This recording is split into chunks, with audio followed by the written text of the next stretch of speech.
빠르면 두 달 뒤 4월에 일본이 후쿠시마 원전 오염수를 바다에 내보냅니다.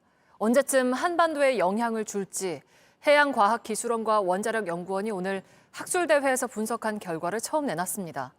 해류를 따라서 어떻게 퍼지는지 살펴본 건데요. 2년 뒤엔 제주 앞바다에 오고 5년 뒤에는 동해와 서해까지 퍼지는 걸로 예상됐습니다. 먼저 박상욱 기자의 보도 보시고 도쿄 연결하겠습니다.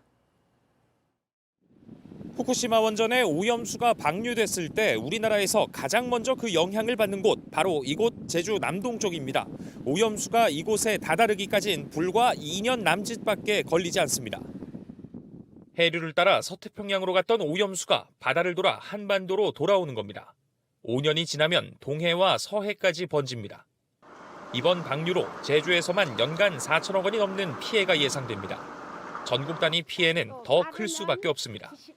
우리 해녀분들은 이제 오염수를 방류하면 그 물도 엄청 먹거니와 수산인들도 살아남을 길이 없어요. 어느 누가 사 먹겠습니까? 특히 10년 뒤면 태평양 전체에 오염수가 퍼집니다. 그럼 먼 바다에서 잡히는 수산물도 안전하지 않을 수 있습니다. 이제 북서태평양 특히 이쪽은 어느 정도 그 영향을 받을지는 계속 감시를 해봐야 됩니다. 지금 계획대로 방출이 된다는 보장이 없잖아요. 이번 분석은 방사성 물질인 삼중수소만을 대상으로 했습니다. 수십 가지의 다른 방사성 물질들이 생물체 먹이 사슬을 타고 어떻게 축적되고 이동하는지는 아직 분석되지 않았습니다. 또 방류된 오염수가 환경에 끼치는 전체 영향을 보여주는 것도 아니어서 추가 연구가 필요합니다. JTBC 박상욱입니다. 일본 후쿠시마 원자력 발전소의 내부 모습이 공개됐습니다. 핵연료 때문에 두꺼운 콘크리트가 거의 녹아내릴 정도의 상태였습니다. 일본은 예정대로 상반기 중에 후쿠시마 원전 오염수를 방류하겠다는 계획입니다. 정재윤 기자입니다. 두꺼운 콘크리트가 녹아내려 철근이 고스란히 노출됐습니다. 데브리라고 불리는 핵연료 찌꺼기가 덩어리째 떠다닙니다. 일본 도쿄전력이 공개한 후쿠시마 제1원전 원자로 1호기 내부 모습입니다. 2011년 동일본 대지진으로 원전이 폭발한 뒤 내부 바닥 표본 조사가 이뤄진 건 이번이 처음입니다. 일본 언론들은 데브리의 열로 콘크리트가 녹은 걸로 보인다며 향후 붕괴 등을 우려했습니다. 도쿄전력 측은 상반기 중 후쿠시마 원전 오염수 방류를 앞두고 폐쇄된 원자로 내부를 조사했습니다. 하지만 내부 손상이 예상보다 심각한 걸로 드러나 오염수 방류와 후쿠시마산 수산물에 대한 우려가 이어질 걸로 보입니다. 앞서 일본 측은 윤석열 대통령에게 후쿠시마산 수산물 수입 금지를 풀어달라고 요청했습니다. 논란이 이어지자 대통령실은 어제에 이어 오늘도 진화에 나섰습니다. 국민의 건강과 안전엔 어떠한 타협도 없다며 후쿠시마산 수산물이 들어올 일은 없다고 했습니다. 또 한일 정상회담 기간 중 후쿠시마 오염수에 대해 객관적이고 과학적인 방식, 국제 기준에 맞는 검증, 한국 전문가 참여 등 3가지 조건을 분명히 했다고 강조했습니다. JTBC 정재윤입니다. 일본이 올해 상반기 중에 후쿠시마 오염수를 바다에 흘려보내기로 했죠. 그런데 일본 안에서도 오염수 방류하는 걸 부정적으로 바라본다는 여론조사 결과가 처음으로 나왔습니다. 일본 신문에 따르면 일본 정부의 조치가 국민들의 이해를 얻지 못하고 있다는 응답이 절반을 넘겼습니다. 그러자 일본 측은 안전성을 더 투명하게 검사한다면서 자발적으로 제3의 기관까지 선정을 했습니다. 그런데 정작 믿을 만한 기관인지 묻는 우리 정부의 요청에 제대로 답을 주지 않고 있는 것으로 JTBC 취재 결과 확인됐습니다. 이지은 기자입니다.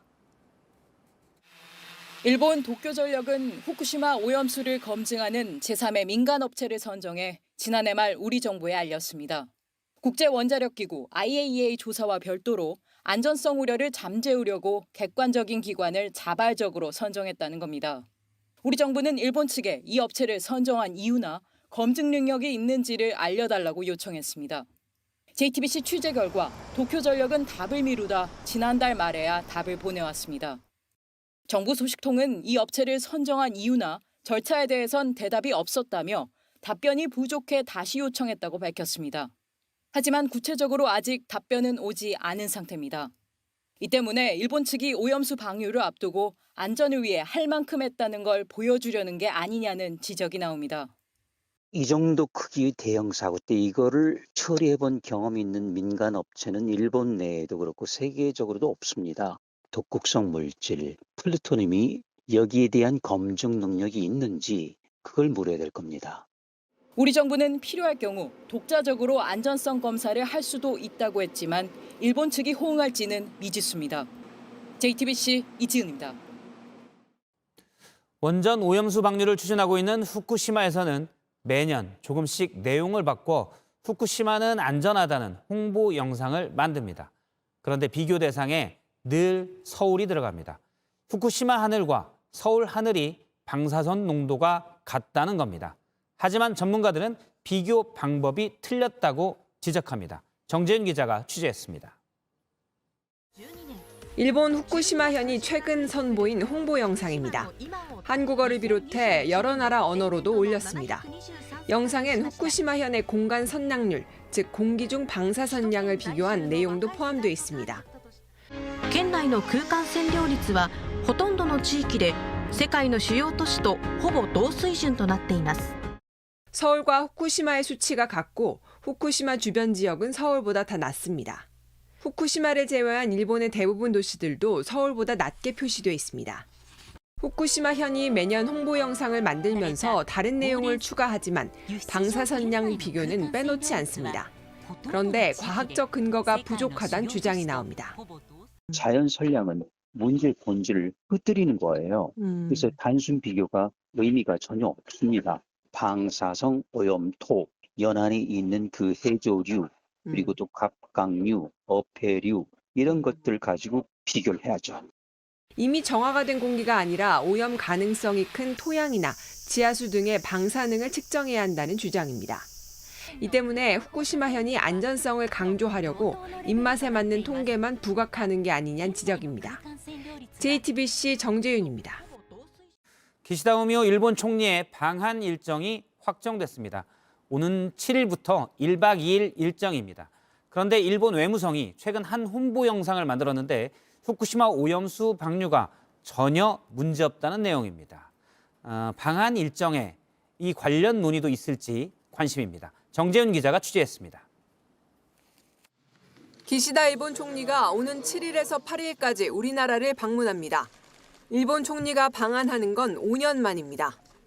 과거사나 후쿠시마 오염수 방류 등 양국 현안에 대한 논의도 필요하다는 목소리가 나오지만 이런 가운데 일본 외무성은 오염수 방류에 문제가 없다는 홍보 영상을 최근 새로 만든 걸로 확인됐습니다. As well as into the atmosphere through ventilation processes in compliance with domestic laws and regulations.